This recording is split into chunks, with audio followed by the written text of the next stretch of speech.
ସୀତାଙ୍କର ରାମଙ୍କ ପ୍ରତି ଲାଳସା ଆସିଗଲା। ଲକ୍ଷ୍ମଣକୁ ଦେଖି ଗୌରବାନ୍ବିତ ହେଲେ। ସେ ମନେ ମନେ ସ୍ଥିର କରିଦେଲେ ବଡ ଦେବର ଯେ ମନାସେ।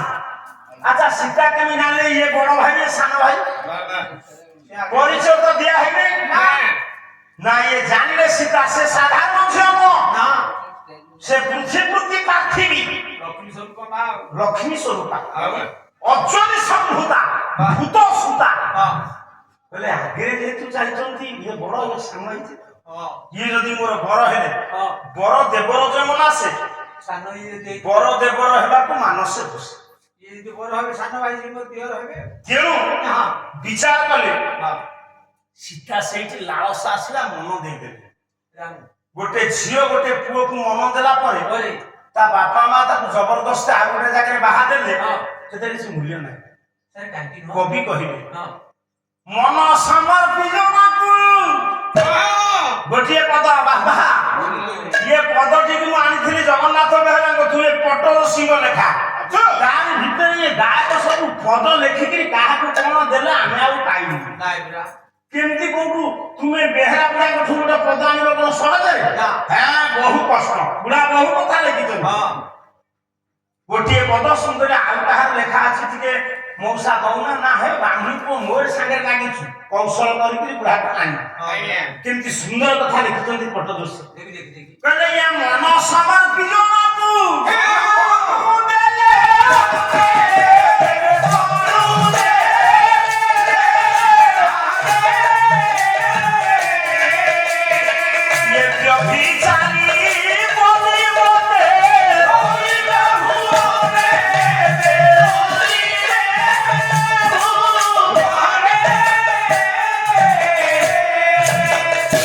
ଗୋଟିଏ ଝିଅ ଯେତେବେଳେ ଗୋଟେ ପୁଅକୁ ମନ ଦେଇ ଅନ୍ୟକୁ ବିବାହ କରେ ଜବରଦସ୍ତ ତା ବାପା ମାନେ ବିବାହ କରିଦିଅନ୍ତି ତାକୁ ବ୍ୟଭିଚାରୀ କୁହାଯାଏ।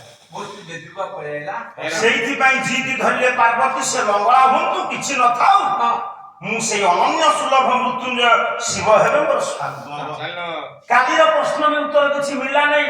ପାର୍ବତୀ ସତୀ ଅଗ୍ନିକୁଣ୍ଡକୁ ଡେଇବା ପରେ ଏମିତି ପାର୍ବତୀ ହେଲା ଆଉ ଉତ୍ତର ମିଳିଛି ଆଜ୍ଞା? ବୃନ୍ଦ ବୃନ୍ଦ ଋଷି କହିଥିଲି ମିଳିଛି ଆଉ କିଛି ତ ମିଳିନାହିଁ। ଆଉ ଆଇଲା ନାହିଁ ଖାଇବା ହେ ମୋର ବିଦ୍ୱାନ ମଣ୍ଡଳୀ ମୁଁ ବହୁ ସତର୍କ ହେଲେଣି। ମୁଁ ସତର୍କ ରହିବା ଲୋକ ନୁହଁ କଣ କରିବା ଆଉ ଭଦ୍ର ଲୋକ ସେ ତାକୁ ଦେଖିଲା ବେଳକୁ ମୋ ମନ କଣ ହେଇଯାଉଛି। ମୁଁ ଖାଲି ପଇସା ନଉଛି ବୋଲି କହୁଛି ମୋର ଇଚ୍ଛା ନାହିଁ ଆଜ୍ଞା। ହେ ମୋର ଜ୍ଞାନୀନ୍ଦ୍ର ପୁଙ୍ଗବ ସତ୍ୟରେ କଣ କହିଦେଲେ ଆମେ ବଡ ହେଇଯିବୁ ଗୋଟେ ମଜା ପାଇଁ କହିବା କଥା। ସେ କଣ ଆମର ଶତ୍ରୁ ନା ମୁଁ ତାଙ୍କର ଶତ୍ରୁ? ପୁଣି ନୃସିଂହତା ମୋର ଯୋଉ କୁହାଗଲା ତାକୁ କାନରେ ଶୁଣିବେନି ଲୋକ ଦୁନିଆ କୀର୍ତ୍ତନ କିନ୍ତୁ ସେ କହିବାରେ କିଛି ମୂଲ୍ୟ ନଥାଏ।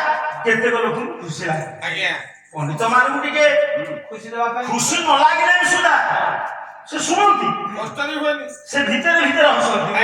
ବାହାରକୁ ସିନା ହସ ବାହାର କରନ୍ତି ଭିତରେ ହସନ୍ତି ବାବୁରେ। ତେଣୁ ରାମକୁ ମନ ଦେଇଦେଲେ କହିଲେ ବର ହୁଅନ୍ତି ଯୋଗକୁ ସେଇ ରାମଙ୍କ ଦ୍ଵାରା ଶିବଧନ ଭଗ୍ନ ହେଲା। ତା ମାନେ ଏଠି ସ୍ୱୟଂବର ହବ ନା ଏଠି ଆମନ୍ତ୍ରିତ ରାଜା ମାନେ କେହି ପାଇଲେନି। ଆଚ୍ଛା ଏଇ ଯୋଉ ଆମନ୍ତ୍ରିତ ରାଜା ମାନେ ସେ ସମସ୍ତେ ଏକୁଆ ଏକ ବଳିଆ। ପ୍ରଥମେ ପଣ୍ଡିତ ବ୍ୟାସଙ୍କ ପାଖକୁ ଗଲେ ଦ୍ରୌପଦୀ ସେ ତ ସେଗୁଡା କିଛି ଲାଇନ କରିନାହାନ୍ତି ଆଡେ ସାଡେ ପଳେଇଲେ। ବ୍ୟାସଙ୍କୁ ନମସ୍କାର କଲେ ନମସ୍କାର ଆଜ୍ଞା। ଅଚତୁର ବଦନ ବ୍ରହ୍ମା ଦିବାହୁର ପରହରି ଅଭାର ଲୋକ ସବୁ ଭଗବାନ ବାଦରାୟ ସେ ବ୍ୟାସ ହଉଛନ୍ତି ଦ୍ୱାପର ଯୁଗର ପ୍ରଥମ କୃଷ୍ଣ। ତାପରେ କାହା ପାଖକୁ ଗଲେ ଦ୍ରୋଣାଚାର୍ଯ୍ୟଙ୍କ ପାଖକୁ ଗଲେ ତାପରେ ଗଲେ କାହାଙ୍କ ପାଖକୁ ପିତାମହ ଭୀଷ୍ମ। ଏଇଠି ଗୋଟେ ଶ୍ଲୋକ ଗାଉଛି ଭୀଷ୍ମ ରାଜା ହେଇନାହାନ୍ତି କିନ୍ତୁ ତାଙ୍କର କୀର୍ତ୍ତି କେମିତି ଜାଣିଛୁ? ରାଜାଙ୍କର କୀର୍ତ୍ତି କେମିତି ପ୍ରଶସ୍ତି କହୁଛନ୍ତି ପିତାମହ ଭୀଷ୍ମ ନମସ୍କାର ସିଂହର୍ଷ ଲେଖିଛନ୍ତି ଗୋଟିଏ ଶ୍ଲୋକ ଗାଉଛି କହିଲା ଏ ବିଭଜ୍ୟ ମେରୁନ ଯଥା